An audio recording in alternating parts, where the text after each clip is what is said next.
Good evening, everyone, and welcome to another episode of the Brian Crombie Radio Hour on Saga 960. So I got to tell you, someone that I follow on social media posted a really intriguing post about a promotion in regards to domestic violence. And I was intrigued by it, reached out to her, and she encouraged me to interview the people that were behind this campaign. I think we probably all have heard some of the statistics that during the pandemic, domestic violence has increased by something like 30%. I think we've all heard some of the issues about how women have been trapped in their homes with abusers.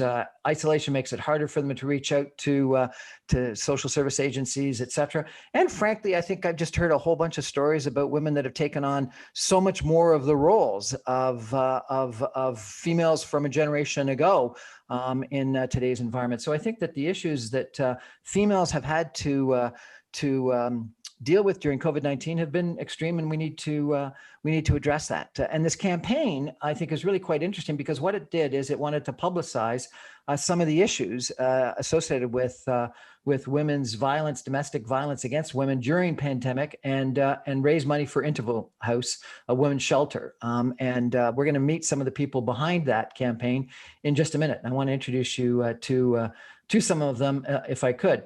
The first one is Rika Eckersley. She's the executive creative director at something called Union Creative, and a writer who has spent almost 20 years helping brands find their unique voice and shaping their narratives across multiple platforms. Her longtime creative partner, Adam Thur, she has created memorable campaigns for clients such as Virgin Mobile, IKEA, and Wonder Bread. Wonder Bread, why Wonder Bread? That's going to be interesting to find out.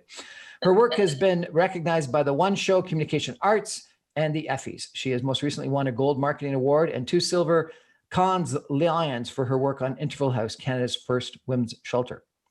Adam Thur is the executive creative director at Union Centre and has spent over 15 years creating exciting work in the digital what's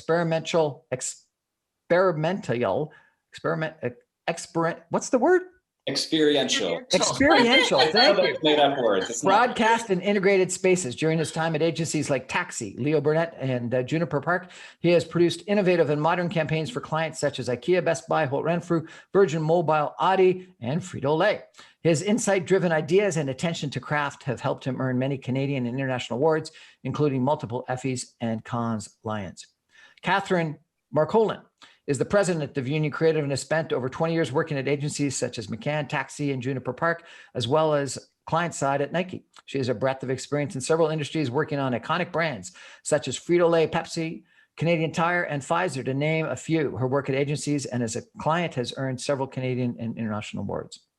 And Krista Webster is currently the president and CEO of Veritas Communications and vice chair of an MDC Network Alliance that includes North American agencies from advertising, shopper marketing, digital, as well as Veritas. With more than 20 years of public relations working with blue chip clients in the US, Canada, Europe, and Asia, Webster has been named as one of PR Week's top 40 under 40 and top women in PR. P Revokes Innovators 25 in 2017 and Adweek Brand Star in 2018. She joined the 2021 PR jury at the Cannes Lions International Festival of Creativity earlier this year. Welcome, everyone. Thank you so much for joining me. Oh, and I forgot, Bora sorry, how do I pronounce your last name, sir? Tagland. Who is with Veritas and is a publicist and is capably organized this great panel discussion today. So maybe I could start with Catherine. Tell me about the campaign, if you could. Well, we've been Interval House as we've worked with them for a number of years since our inception, actually 9 years ago, and they are the oldest women's shelter for domestic violence in Canada. And a lot of times, I mean, obviously, we're an agency that sells products and creates brands for our clients. But we also want to use our talents to bring light to some key issues that are affecting us globally and locally. And Interval House was one that we've taken on, and the topic of intimate partner violence has been one that we've put our creative power behind to bring light to various issues surrounding women that are victims to partner violence. In this instance, over the years, we've done ones that have raised funds. We've done other campaigns that have brought to light the challenges, raised money for Interval House itself. But this campaign really was special to us because it was getting crucial information into the hands of women that were suffering during such a difficult time for these women, and really women in general, as we've talked about over COVID, but these women in particular that could not reach out for information because they were really trapped in their houses during COVID. And Rika and Adam, I understand the creative has got something to do with tampons. Explain that if you could. That's right, yeah. Interval House asked us to get this information into women's hands, but the problem is that reaching women who suffer from abuse is really, really difficult because they are always being monitored. Even their Google searches are being monitored by their abusers. So they can't just search for the crisis line to reach out for help. So what Rika and I did is we thought, how can we reach women? How can we get them this crucial information, something as simple as the 1-800 number to call when you need help, without their abuser ever seeing it? So what is the one place he will not look at? And that is a tampon. So we created something that we call Freedom Tampons, which is, it looks like any other brand of tampon, but printed on the applicator itself is the crisis number so they can call for help, a list of all the things that they should bring with them if they do leave, and also the signs of abuse to help them identify if they are indeed in an abusive relationship. So women can carry this information with them in their purse anywhere they go in case they need it, but their abuser will never look there and he'll be none the wiser.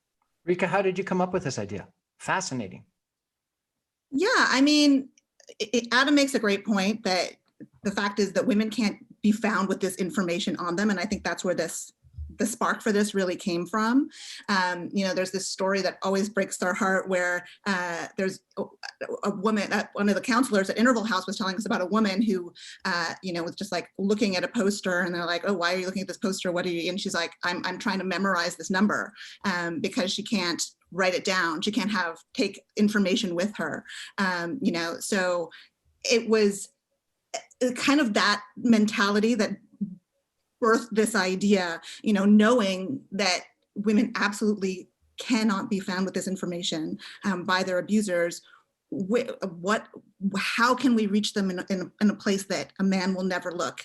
And of course, tampons is the one thing men do not want to talk about, they do not want to know about. So it felt like the perfect fit. Here's a way that we could hide this key life-saving information in plain sight. Sounds like a brilliant creative idea. We're going to take a break for some messages and come back more with this team. And maybe I'll start out and ask Krista, how does this compare to some of the other campaigns she's run? And how does a creative group come up with such innovative ideas? Stay with us.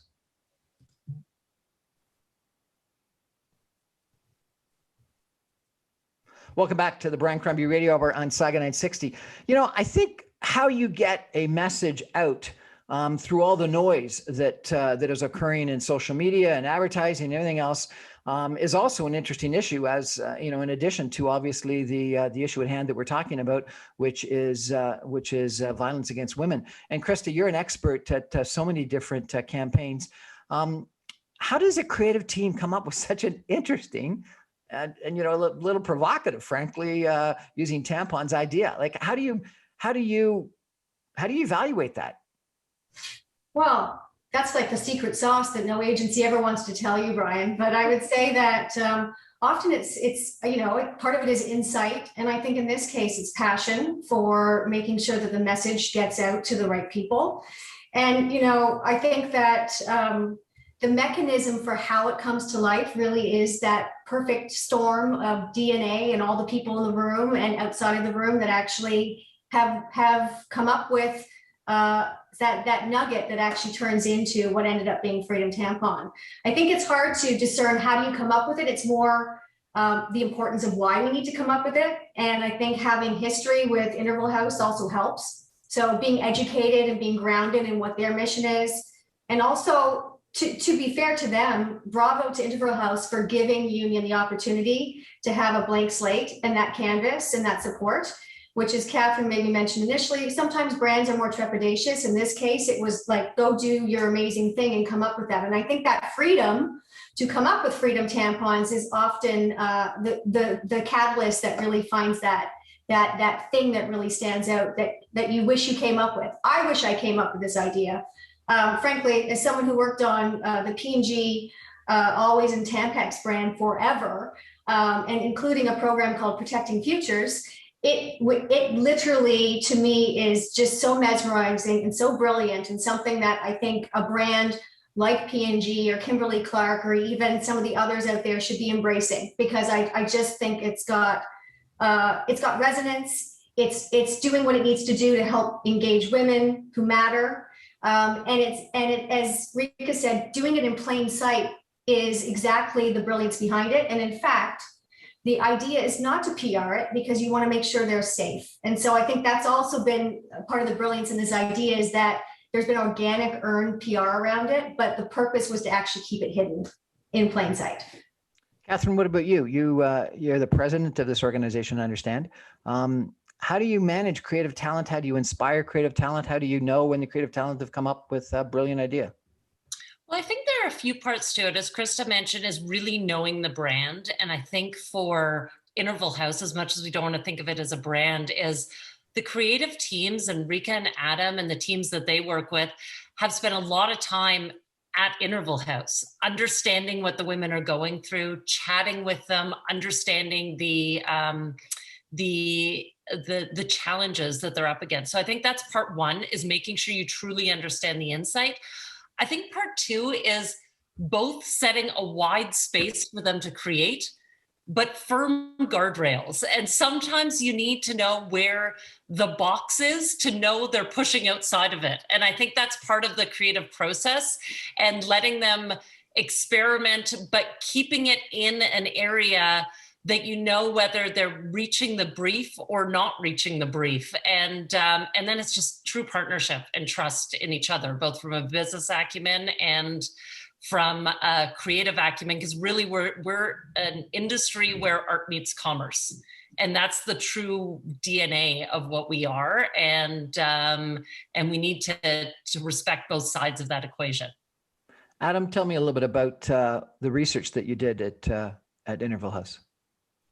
Well, in this exact case, talking to the frontline workers at Interval House is where most of our ideas come from, because they know exactly what goes on. They see the women come through the doors and they are helping them firsthand. So they're the inspiration that we jump off from, and it's their stories that give birth to most of our ideas. But after that, in this case, it was a lot of tampon research, actually, which is something that I didn't ever think I was going to be doing.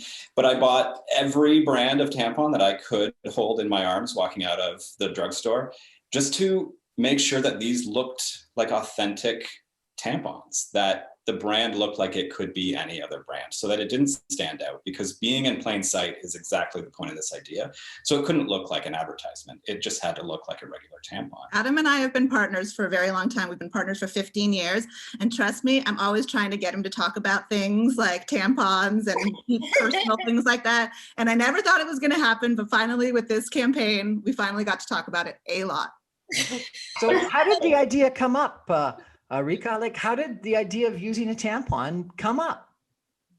Well, the creative process is so difficult to describe to people, because truly, in advertising, we work in teams. So there's generally an art director and a writer. I'm the writer, Adam's the art director, but we come up with ideas together and we craft ideas together. And so truly, the process of coming up with an idea is like us staring at each other in a room and like throwing out, okay, so we really don't want somebody we don't want men to get their eyes on this. Where could that happen? And it's hard to pinpoint the exact moment or the exact like genesis of that, but I think it is born out of us just throwing out every bad idea and hopefully good idea. And, just like, okay, well, I don't like that part of the idea, but what if we did this? And it's a very it's hard to explain because it's truly just like trying to like reach into the depths of your soul and crack an idea over the course of hours and just talking. That's wonderful. And do you do this? You know, some people use whiteboards and sketch things out. Some people put yellow stickies on boards. Some people go into the shower. What is the creative process with Rika and Adam? I mean, Rika tells me too often that she thinks of ideas in the shower. And that's another thing that I'm trying to make her stop telling me, but that works for her. But definitely when we're in a room together, since she's the writer and I'm the art director, it's a lot of me sketching on my iPad, and it's a lot of Rika taking notes. And thankfully she does, because I would never remember anything if she didn't. I write the things down, and we do, of course, in COVID times, things have changed, but this was, you know, generally our process is like we write things down just on a piece of paper and put them up so we can kind of just visualize, like keep track of our thinking. I write them down, as Adam says, he does not, but we like to sort of visualize just where our thinking has taken us, so we can kind of refer to it and, you know, take down what's not working, circle the things that are working. So it's a bit of a visual / writerly process. Tell me what Interval House thought when you came up with the idea. They're such I good. can remember the meeting. Do you remember the meeting? Yeah. We came up You with, remember the meeting. there were like 2 or 3 amazing ideas on the table, and they basically went, I want them all. Let's figure out this here, this here, this here. And really it's you know, you're working with an amazing team when the client's lighting up and almost building on every idea you have of, that's great, let's do it here. Who do I need to call to get that here? And it's amazing. Sounds like a fascinating process.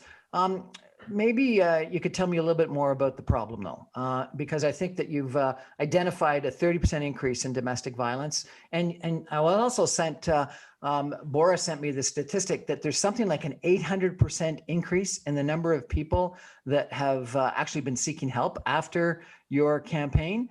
And, you know, maybe Adam and I have a challenge with this, and the rest of you might not, but I never thought that domestic violence was an issue. I couldn't believe it.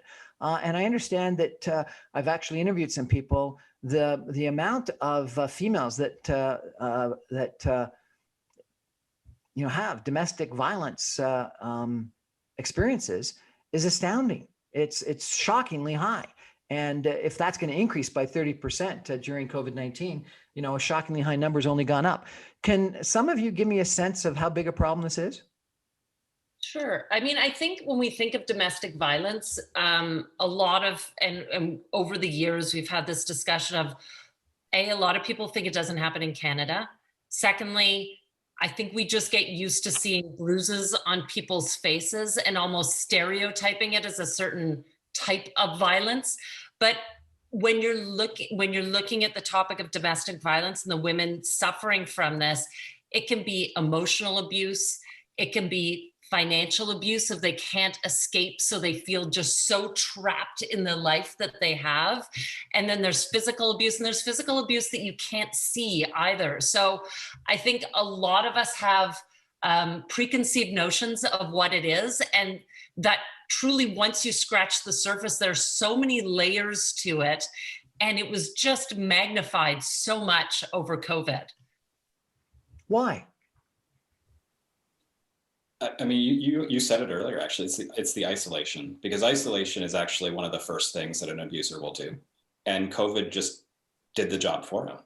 So, because what he wants to do is isolate people from their friends and their family so that no one knows that there's a problem. And now people can't leave their homes anyway. That was part of the problem, and not to mention the fact that the stressors increased. And so not only did the instances of domestic abuse overall increase, those instances got more violent over the past year and a little bit because the abusers are under stress. And that's one of the key things. I was also told that, you know, just regular lives had changed so dramatically, and that in those regular lives, so much of the extra work fell on females, and it was almost like we went back a generation in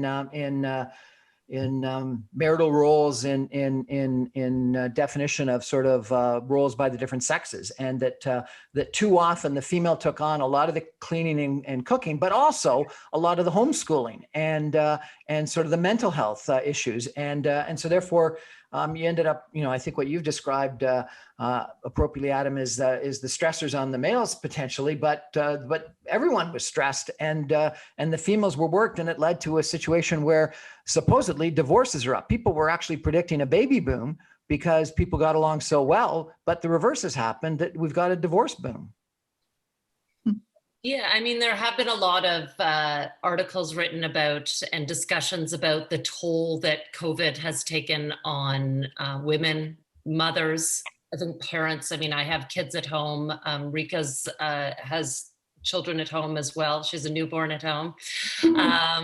And it has been a strain. I mean, I'm lucky to have a partner that supports the load, but it's a load. Like, COVID has created stressors that we just did not predict, expect. And just when we start thinking there's a certain cadence to life, it's turned everything upside down. And it has been a challenge. And I think a lot of that challenge has fallen on women's shoulders. So what's happened at Interval House? Sorry, Go ahead, I was Rika. going to add that stress, it's a great point that stress is actually what can result in domestic violence, because we know from talking to the people at Interval House that, like previous to COVID, Christmas would be something that could cause a rise in domestic violence, or any sort of holiday. So certainly, like, the mental health strain that's been caused by COVID, and the fact that people are so, they've been losing jobs, they've been trapped in houses together, that leads to circumstances that can cause this spike in domestic violence. So it's a great point that sort of mental fatigue and that strain on people has led to this pandemic within a pandemic. And I think also, to connect back to the load on women, imagine if you're someone who's already suffering this type of abuse. Now you potentially have your kids and your husband all together. So now you're literally afraid that your children may hear or see more because you're in a confined space, and you have that need to hide. In most cases, these women are hiding it and doing a pretty good job at it as well. And I think Adam and Rika would be able to provide stats on that. But now there's even more of a microscope on her and pressure on her in sort of keeping up the pretense that everything is wonderful. Well, she's actually afraid for herself, and in some cases even afraid for her children. And so I think, in addition to the great creative, you had a really interesting sort of distribution, I don't know what you call it, advertising distribution scenario. And I don't know whether, Bora, you want to talk about this or not, but I understand you sent the tampons to women disguised as free samples. You sent full boxes to nurses, counselors, and police. You gave them to people that have contact with women in abusive relationships, so that you had almost a stealth way of your information, but a stealth way of getting your information to the females. That sounds fascinating. That's right. Yeah. Yeah, we reached women in those two ways. So one was, we sent direct mail. Just it looked like a free sample of tampons. You get those in the mail all the time, free sample of shampoo or whatever it may be. So it's not going to look any different than any other junk mail. So that was one way that we did get these into the hands of women. And the other was sending full boxes of these to the people who daily encounter women in abusive relationships. So that was nurses in hospitals, that was counselors, and also the police, because there are very few chances to reach these women when their abuser is not watching. And those were some of the few that we actually identified. It's interesting. My radio station is in Mississauga, and we have lots of immigrants across our whole country and across the GTA. But Mississauga 57% of the people in Mississauga have been in Canada for less than 10 years. And I had people on my show that tell me, number one, this issue is a huge issue, but it's an even bigger issue in some immigrant communities where access to a lot of the other agencies that we might normally know about and have the ability to get to are more restrictive and problematic to get to. Have you done anything in regards to immigrant communities? It's interesting that you mentioned that, because actually one of the stories that was passed back to us was a woman in an ESL class. And that was the one place that she could be away from her abusive partner. And that's where she received this tampon, and that's where she was able to connect with somebody and actually say, for the first time, that she is in an abusive relationship and she needs help. So yeah, it was interesting that story came up, because yes, it can, for women who are new to the country, it can be even more difficult to have a sense of community. Who do I reach out to? Right. And I think that's one of the biggest, working with Interval House, that's one of the biggest misconceptions you have, like this idea of a woman who is abused, but really it can affect any woman from any community, from any background. So reaching them in those specific places is so important. Critically important. And have you had any impact? I see the statistic of an 805% increase in women seeking help.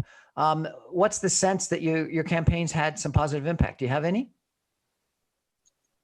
We do, yeah. So the problem has been that during COVID, the calls have actually been decreasing, even though we hear that the instances of domestic violence have been increasing. And the problem was that people just couldn't reach out because of all the limitations. And since the launch of the campaign, we have seen an 800% increase in calls and referrals to Interval House, which is huge, because when we're talking referrals, those are people looking for help. Those are actual people. And in advertising, we often talk about sales increase, or we leased more cars or sold more cookies or that kind of thing, which is great. We like doing that. But in this case, it was actual people. So the results were lives. And you got some impressive awards. The list I have here is a Cannes Lions Silver ×2 for creative strategy for a not-profit media nonprofit, an Effie Award Gold, an Atomic Award Gold, a SIA Award Gold and Silver, a Communications Award, a Marketing Award Bronze, an ADCC Award Bronze, a CMA Award Bronze, an Applied Arts, the One Show. It goes on and on. Krista, is this normal or is this impressive? Well, I might be a bit biased, but if I try not to be biased, it's incredibly impressive. I think it's impressive because it's the best of the best awards, and they've covered the bases and then some. So I think it's, a con, of course, is sort of like your awesome. But at the same time, there's even more awards coming, Brian, that we can't even talk about, right? For the next set of things that they're doing. So, because this campaign is organic. I mean, unfortunately, it's not going away, even though there's been a solve in terms of what this campaign has done to help the problem. The problem is going to continue to repeat. And so too is the campaign, and the creative iterations of what they're coming up with is already winning gold, and will continue to win, I think, more and more and more, because it also is born of an insight that is human. And I think that the deeper you can get to an emotional connection, even when you're selling Wonder Bread, right? Thank you for bringing that back. I'm glad I think awards come when it's not just a creative moment, a stunt or a PR stunt or whatever it is. It's that it really connects back to a cultural insight, but a human insight and an emotion. And that's what has happened here. It's really changing lives and making a difference, but it's born from the insight of who she is, why she has to hide. And as Catherine said, not even who you would think it is. It's right, changing them, even the person that you might think is going through this. So I think that they're so impressive to continue to ideate on something that I think some people would creatively go, I feel like I've done it all. And this team just continues to amaze us with their creative catalysts for the next phase. So there's going to be a next phase. When's the next phase come out? Well, we'll have to wait. Very, very, very soon, actually, within a couple of weeks. Yeah, the challenge we're now encountering with Interval House is we went through this phase of women not reaching out, and then as the numbers increased over winter, there became a perception. Like, we've always said, working with Interval House, that we want it to be empty. Like, that would be the ultimate goal. Means there's no more intimate partner violence. But the challenge is it was getting a little empty because people weren't sure it was safe from COVID. So now we have two levels of needing them to reach out and knowing that it's a pandemically safe place for them to be as well. And a lot of these women take their small children with them when and Interval House accommodates families there as well, and making sure the places were safe. So our communication is still along the lines of getting the information to these women that are suffering, that are victims, but it's also making sure they know on a continuous basis. It's easier now as the numbers are going down, but keeping that as part of our communication matrix as we continue forward with Interval House. But it is a little bit interesting that you say your objective is to have an empty Interval House, and by your very successful campaign, you're probably creating more demand for Interval House, not because of more people that are being abused, but more people that are aware of the potential solution, which is leaving the abuse and going to Interval House. Mm-hmm. But the real issue is how to stop the violence. Yeah. How do we do that? I mean, it's a good question to ask, and that's been part of our communication. As I said in the beginning, is over the years, we've gone from awareness to fundraising for Interval House to getting this awareness campaign was getting information into the hands of women, but we need to keep creating the mass awareness as well. So women know to speak up, people in the community know to speak up, men who are abusers know to get help and identify what it is. It's a cycle, and it takes everybody's involvement, and our small bit in it is bringing awareness to the various levels and where we can continue to communicate, because that's what we do in our wheelhouse of superpowers, is communicating and helping spread a message. Destigmatization is a long process, but it has to happen, and it has to, I think you'll see, Brian, and maybe you'll have the team back to talk about the next phases, but part of it is on her. And what I love about the campaign so far and what's coming is it's never made, even though she's a victim, it's never victimized her. It's been very empowering. And so it's action oriented. What can I do?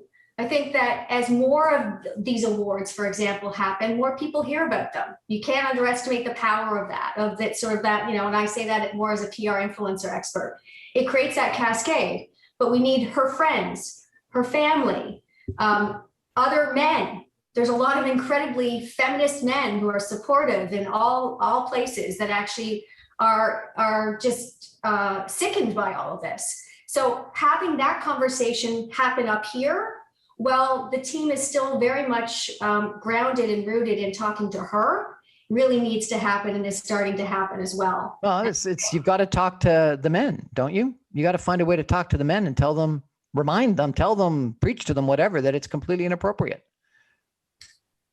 Yes, I think it's all of that, and also the men that don't do it too, and those that others, because I think sometimes I'm not justifying anything that those men are doing, but there's a complexity to this, right? In terms of even mental health issues and stressors and other things. So I think it takes a village to actually help bring this awareness to a heightened level where even she is no longer afraid to talk to somebody about it or to seek help.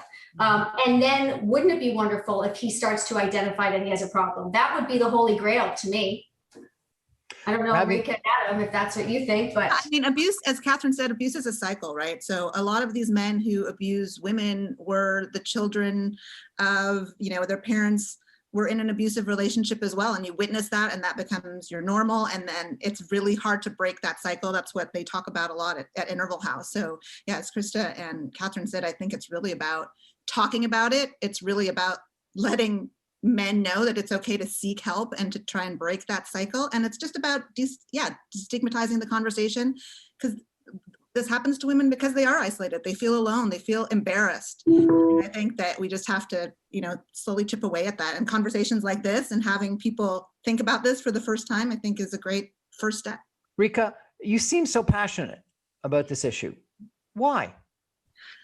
I mean, it's hard not to be passionate about this issue when you hear stories of just what these women go through and the strength that they have to pull themselves out of a bad situation and rebuild their lives. Honestly, I mean, I'm getting emotional now just talking about it, because it's impossible not to be affected when I think about my strong girlfriends, and I know many of them who've been in relationships that have been really toxic and abusive, and it's something that can happen to anybody. Successful, strong women that have been in these kinds of abusive relationships. Absolutely. Really? Successful, strong, wealthy, career focused, you can appear to have it all, but really have so much going on that nobody knows about. And I think that's why I'm always so passionate about this cause, to try and get people to talk about it.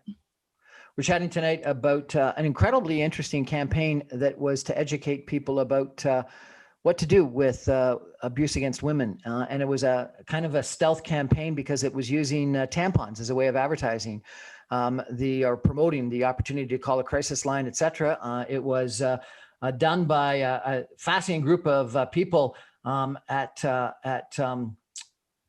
oh my God, what's Union's creative duo? Sorry about that. Union Rika and Adam led the creative team, and Krista Webster from Veritas and Catherine Marcolin, who is the president of the company, have all joined us tonight to chat about this. We're going to take a break for some messages and come back more. And we're going to, number one, talk a little bit more about the actual campaign. And then I want to elevate, if we could, and talk about promotions, advertising for social causes, and ask some of these panelists about that. Stay with us.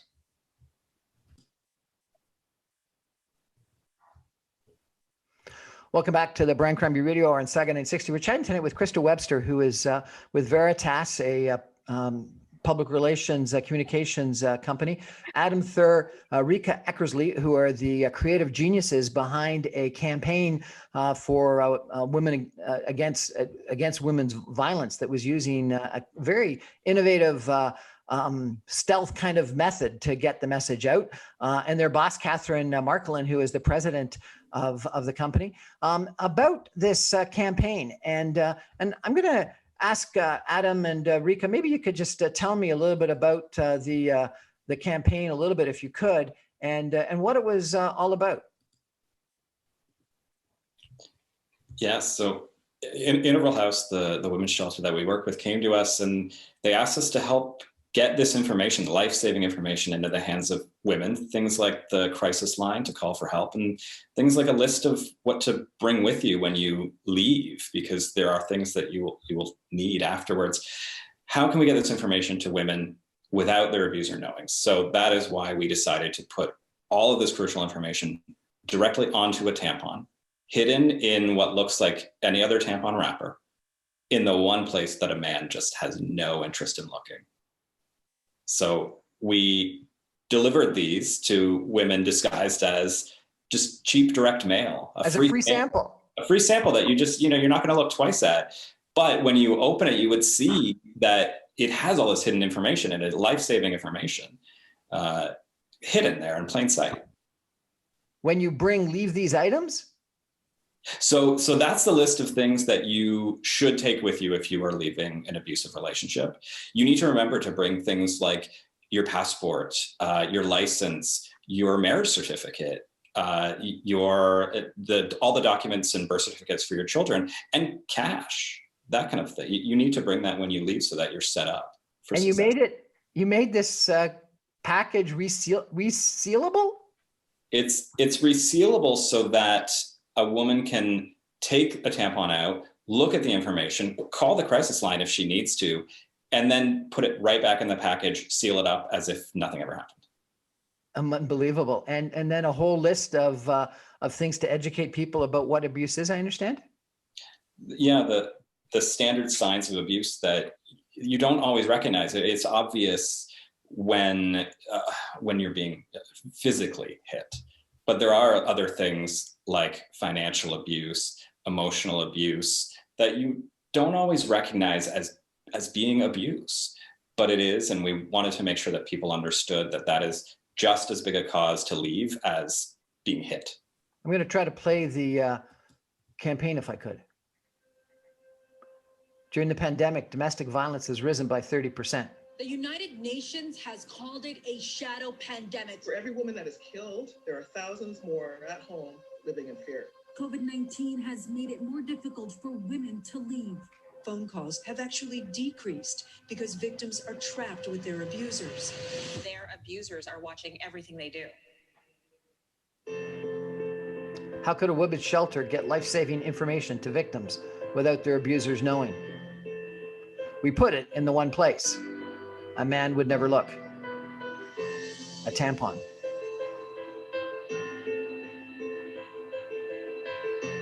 If you're being abused, we can help.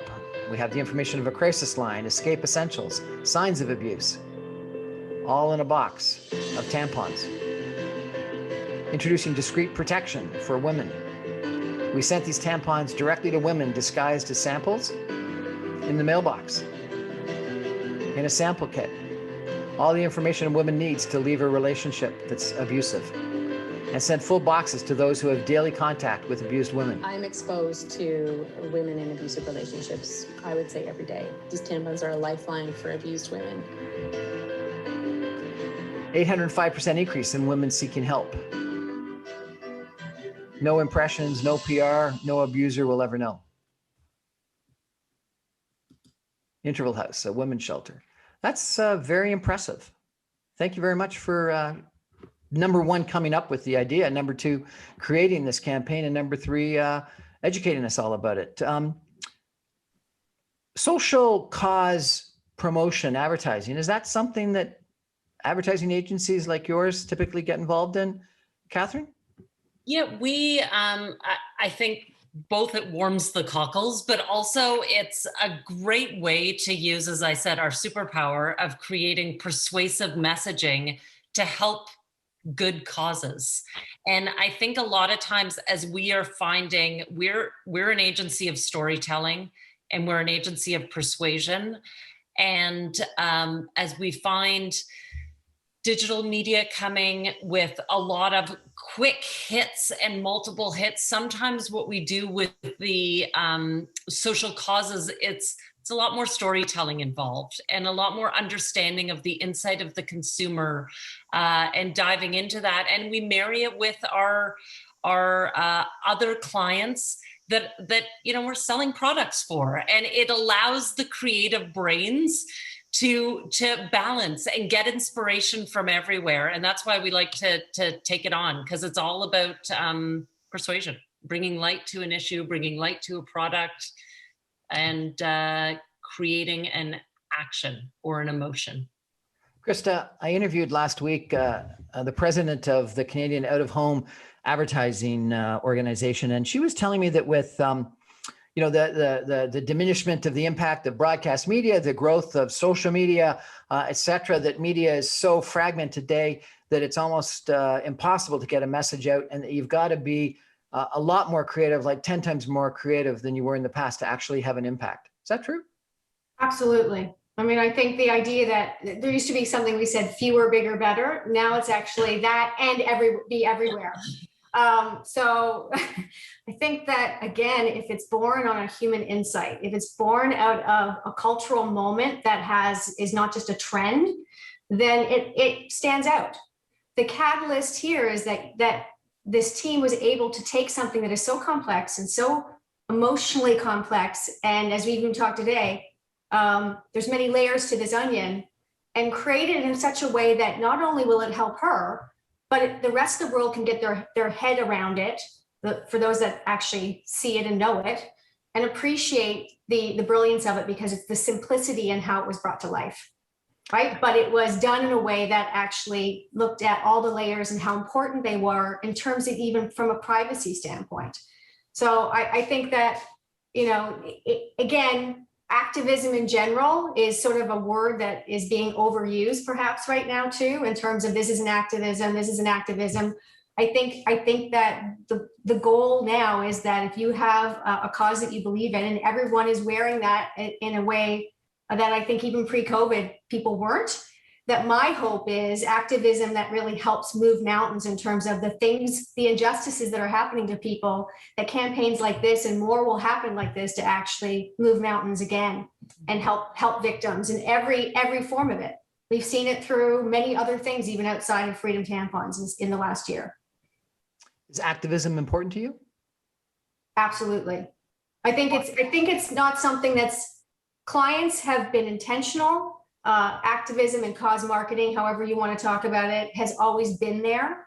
But I think that clients and brands and associations, the opportunity to come together more and create things that actually really activate people, as Catherine said, persuade people to help and to change minds so that we can change what's in the injustices of what's happening to people is critical.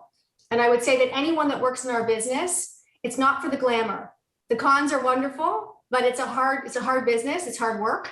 And so if you feel that you can actually do something that really, really makes a difference, it really is, to me, the most important thing about our business. Mm-hmm. And I will say, and this is the first time I've ever revealed it even to this team, that I lived in this kind of abusive relationship for 7 years. And I was engaged to a man who did that. And not one person would have known that that was going on. And so I think that even telling you that, my passion for this has been creative and this team, but every time we talk about it, I get so emotional because I was her. And I did such a good job at managing it that not one person would be aware of it.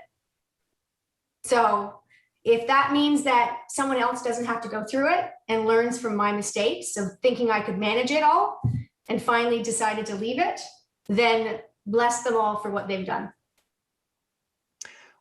Well, I don't know you well, Krista, but I'm shocked that you say that. And so I guess part of me says that part of the problem is, Rika talked about this, I guess, as well, about strong, successful, educated, employed, doing well females get abused and covered up and hide it. And that hiding it makes it something that people don't want to talk about and don't educate themselves as to the opportunity.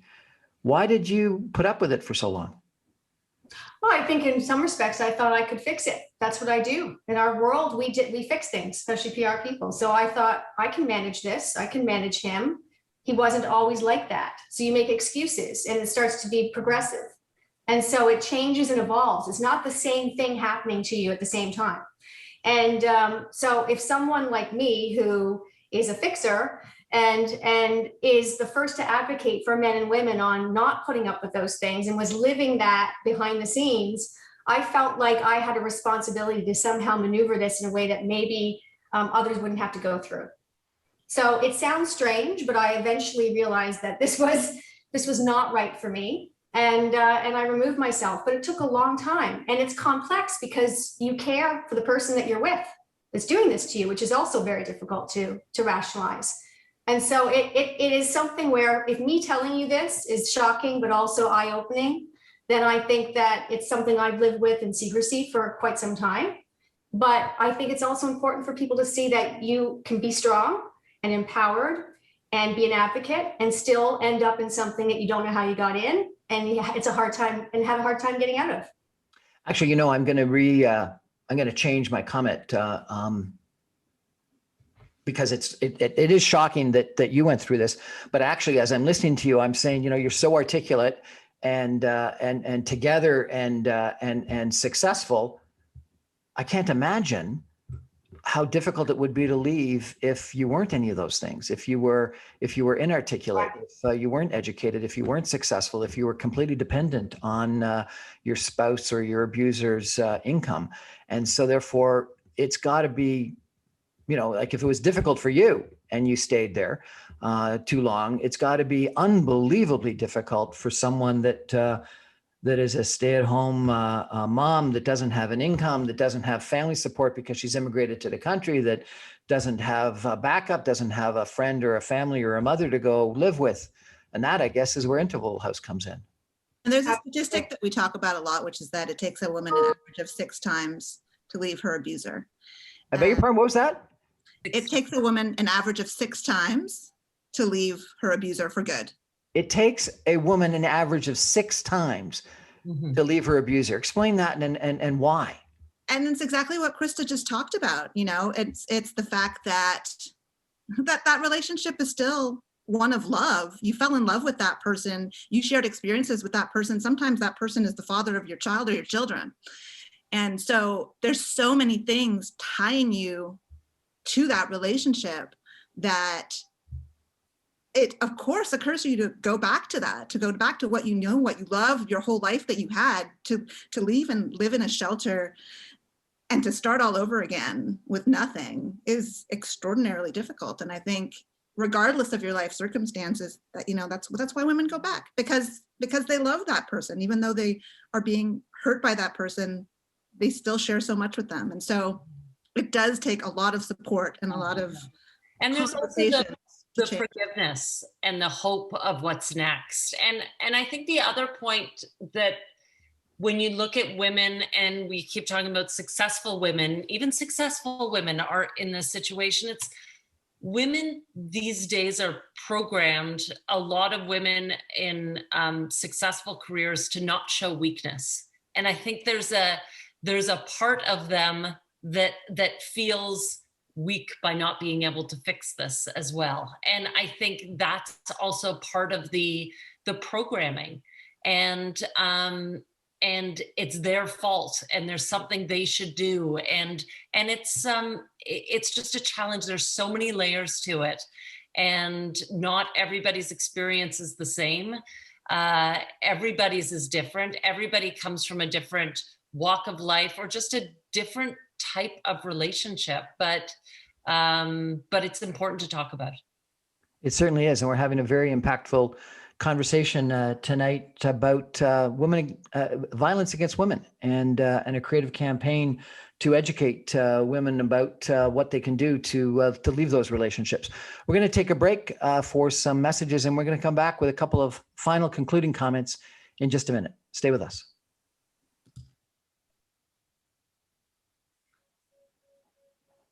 Welcome back to the Brian Crombie Radio Hour on Saga 960. We've been chatting tonight with Rika Eckersley. She is the Executive Creative Director at Union Creative and a writer.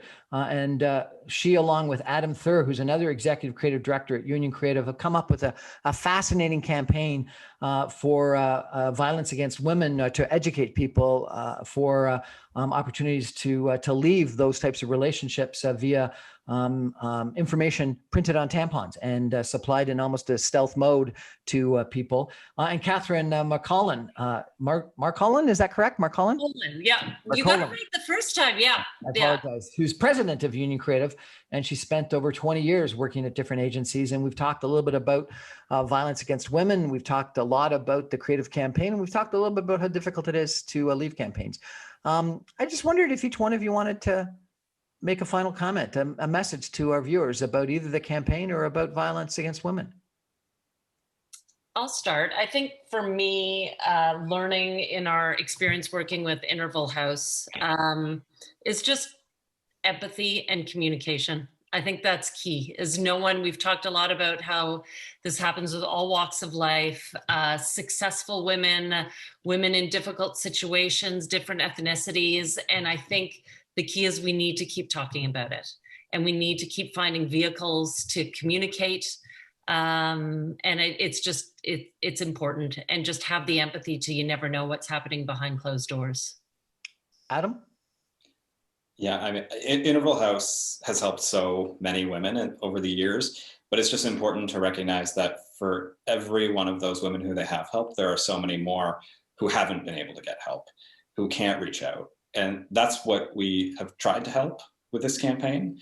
But it's just important to recognize that there are so many who feel trapped, and just to look out for that.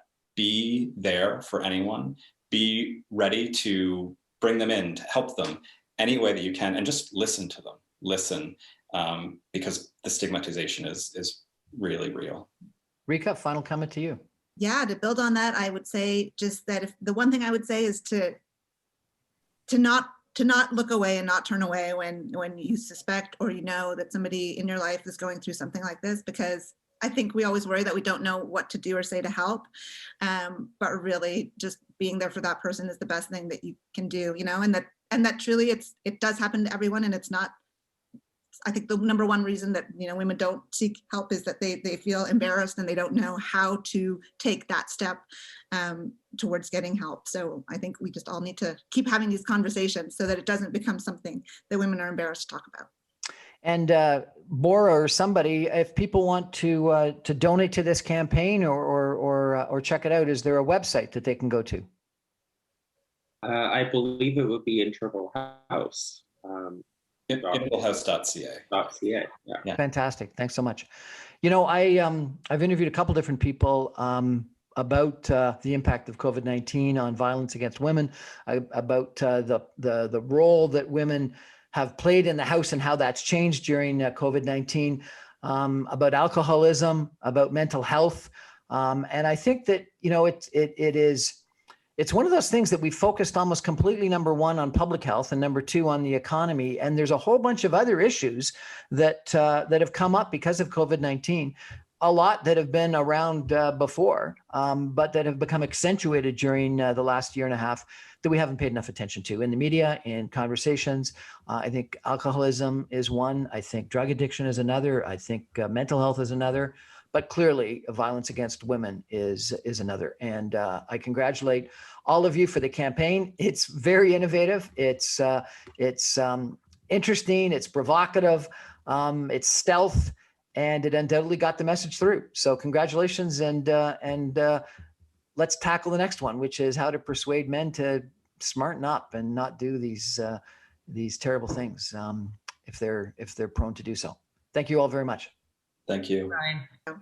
Well, that's our show for tonight. Thanks for joining us. I come to you every Monday through Friday at 6 o'clock on 960 AM. You can stream me online at saga960am.ca. You can get my video casts on YouTube, my YouTube channel, on Facebook, on Instagram. You can get my podcasts on almost everywhere podcasts are available. Thanks for joining us. Good night, everybody.